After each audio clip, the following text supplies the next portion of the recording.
What's up, everybody? Let's talk Jets radio. Real quick video here, late night. Just wanted to let the emotions kind of settle down before I did my video. Before I even talk about the game, just beyond overwhelmed. Thank you guys so much, everybody that donated to the raffle for the Jets Bills tickets. Incredibly, we raised over $1,000 during the stream, which is just amazing. On top of I think it was almost $300 that we raised prior to the stream. So a little over $1,300 in total that we raised in about 48 hours. Just absolutely unbelievable. So I'll be going shopping all week trying to find Jet stuff. If you guys see anything in any stores, any discounts, any deals, especially in Central or Northern Jersey, feel free to let me know. But talking about the game, this was a heartbreaker, but it's not the end of the world. It's not one of those games where it feels like the sky is falling. It didn't feel like a same old Jets type of loss. I'm not screaming to fire anybody, bench anybody. It was just one of those games where it felt like you didn't make the right play at the right time. You lost to a better team on the road. But there was a lot of good to take from it. I'm going to start with the bad, which was just the defense on third down and the offense in the red zone.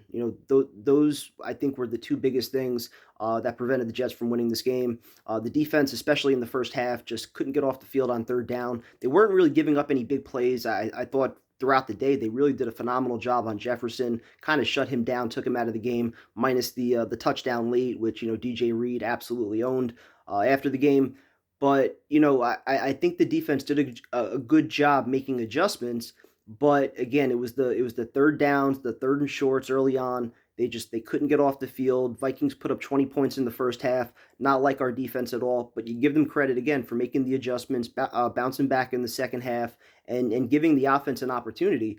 And for the offense, listen, it wasn't perfect. And I'll start with White, where yes, he had some plays, some throws where he threw the ball behind receivers. Yes, he had some plays where he just didn't see guys that were wide open. Elijah Moore a couple times, but he still allows LaFleur to run this offense to its full capacity. You're not limited with the playbook. He can make the throws. I thought he did more than enough to put the Jets in position to win this game. That fourth down and 10 throw after he took a shot to the ribs or whatever it was, getting up, no timeout, making that first down throw, that was huge. His chemistry already with Garrett Wilson is phenomenal. Again, you see that there's a different type of passing offense when he's in the game. Does he maybe go to the check down a little too quick, a little too early sometimes? Yeah, perhaps. But again, yeah, I can't sit here and complain when we just threw for over 300 plus yards and we were 1 yard away from winning the game. And again, the biggest downfall with the offense was the red zone. They didn't punt the ball once in the second half, which is incredible. But you settle for 5 field goals. It's very tough to win that way, especially against a good team. But the series that we're all going to remember is the red zone at the end, getting stopped, 2nd and 1. You have 3 plays, and I just don't get it. It seems so simple. Quarterback draw, right up the middle, get guys behind him, push him in the end zone. And for whatever reason, they try to get cute. They run Zonovan Knight again. He stopped inches short.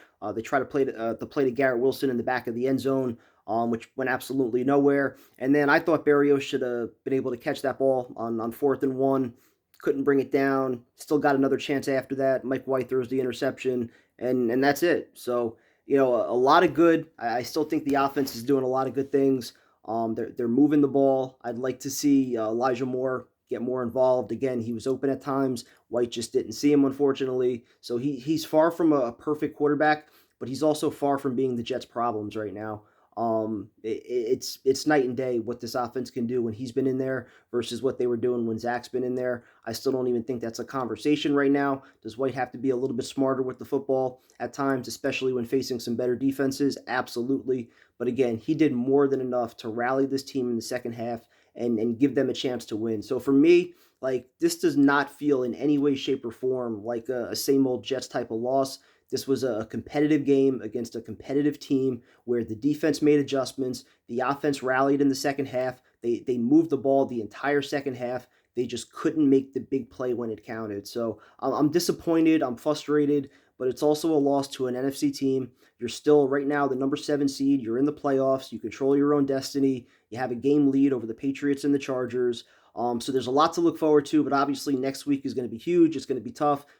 Definitely feels like a must-win going up against Buffalo, in Buffalo, on the road. They're going to be looking for revenge after the first game. You definitely don't want to drop to 7-6.